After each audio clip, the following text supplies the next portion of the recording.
Hey everybody, Brent Wheat, publisher of WildIndiana.com, and we're getting ready to talk to the folks from Tackle Service Center about how to take care of your rods, reels, and trolling motors. You own Tackle Service Center in Mooresville.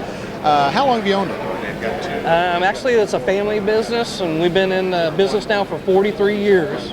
We're generation 2 anymore. And you're one of the few places around that will actually repair fishing reels. Yes, sir. That is one of our mainstays, is the repair work we do. We'll do them for any make or model. The only thing that would ever hamper us, it would be parts availability. Sure. In this day and age, everything seems to be throwaway. Is the reel business still strong, or, I mean, do people think about having reels repaired, or do they just throw them away? Well, and you're right. We're more of a throwaway society, but there are some higher end reels that are out there that it's well worth maintaining. You know, and we can keep them going for years for a guy where he's really going to get a good bang for his buck. Sure. So what is the number one thing that you see when a reel comes into your shop and it needs repair? What's the number one thing that causes that? Honestly, there's probably not one specific thing. There's a few things, and most commonly, like we referred to earlier, if a guy maintains, he's not going to have the problems down the road, you know. As far as common wear parts, we do see drags that have to be replaced after a few years of use. The level winds a lot of times will wear to where they'll start hanging. That can be an issue on many reels. So you talk about maintenance being so very important.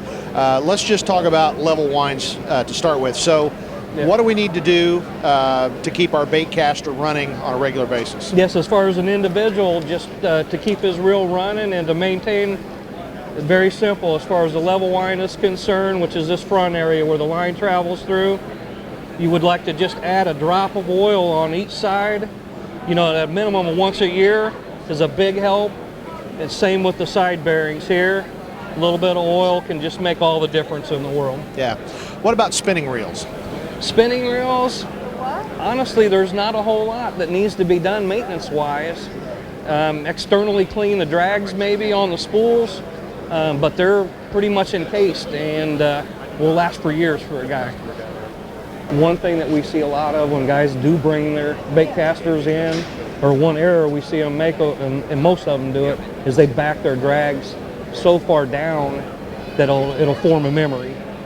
So we would like to train them to back that off when they're not using it. So that may be something to hit on. Great.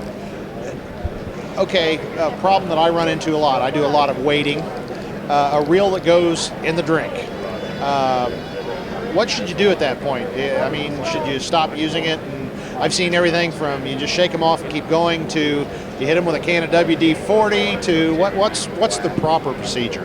Really what we've seen over the years is WD-40 is a good quick fix, but it'll end up gumming up and causing fits down the road. So we would advise a guy to steer clear from that. If they're lucky enough to be able to retrieve that reel right away after they lose it overboard, really if they just can get the side plates off of it and let it dry out and let it drain out, surprisingly it will be a salvageable reel. Right. With a good clean and lube afterwards, which we're more than happy to help a guy with, of course. Well, you know, that touches on an interesting point, and I've been guilty of this myself. You know, over the years, it seems like, well, I'll just tear this thing down and degrease the parts and start from new and regrease. Sometimes that works and sometimes it doesn't. Is that a smart thing to be doing? Well, on some of the older reels, I think a guy could probably get away with that. Some of the newer complex reels, we surprisingly get a lot of them in a Ziploc bag in pieces. They can be a little bit difficult to get apart and get back together. Yeah. What's the oldest piece that you've got in the shop or you've run across? Man, that's a tough one. We've actually seen some reels that were, over the years, that were made even into the 1800s. Wow. Which, of course, were impossible to get parts for, but in a lot of cases, they just sat on the shelf for so long that truly getting in and cleaning and lubing them would get them back to running again. Sure. Yep. So, and I'll kind of put you on the spot, but if somebody had, say, $200 and they wanted to buy a really good reel that's going to last them a long time with proper maintenance, what is the one reel that you would recommend? I'll tell you anymore, I don't think a guy could go wrong with the Lew's or the 13 fishing reels. I think they got it going on. I think they're the best reels on the market. Honestly, as far as reels that we've seen over the years that were good workhorses, the Ambassador Garcia is really hard to beat. The round reel that we've all accustomed to over the years. The key is the ones that are made in Sweden. Good solid workhorse reels. Shimano's a great company. The new Luz, been very happy with, one of our biggest sellers. And then the new 13 fishing reels are dynamite. Great. So what do you personally fish with? I'm on board with 13 fishing. That's been my favorite here lately. But I try them all. Besides reel repair, what else does your shop do?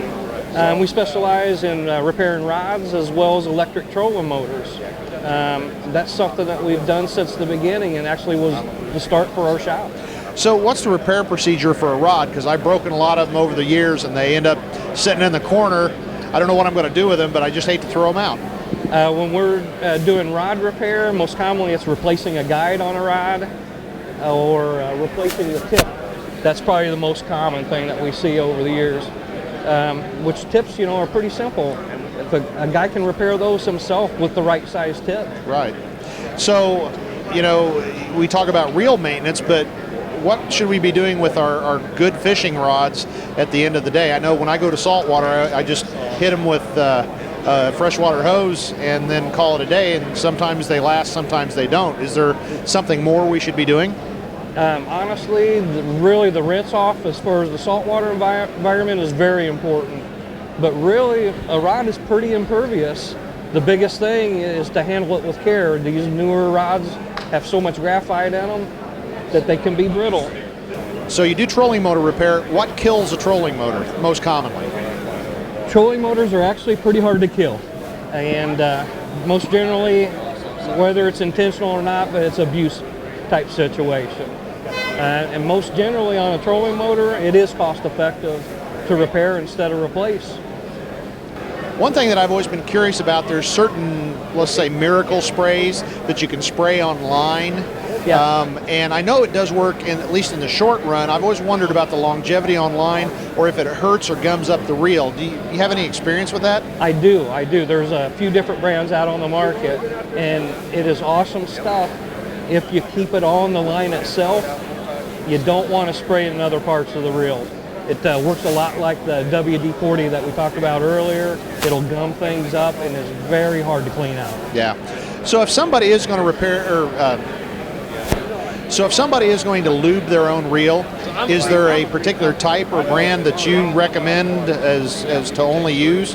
I know a lot of guys will grab the gun oil or the 3-in-1 or some of those. Yeah. What do you recommend? Actually, there are specific oils for a reel as well as greases, and I would lean towards those because a lot of those are tacky enough to stay put. These newer lubes also will bond to the metal and coat and stay put well.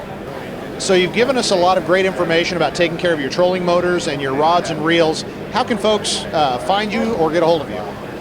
We're at the shop 6 days a week. You can reach us at 317-831-2400. We're also on the web, so get a hold of us. We'll be happy to help.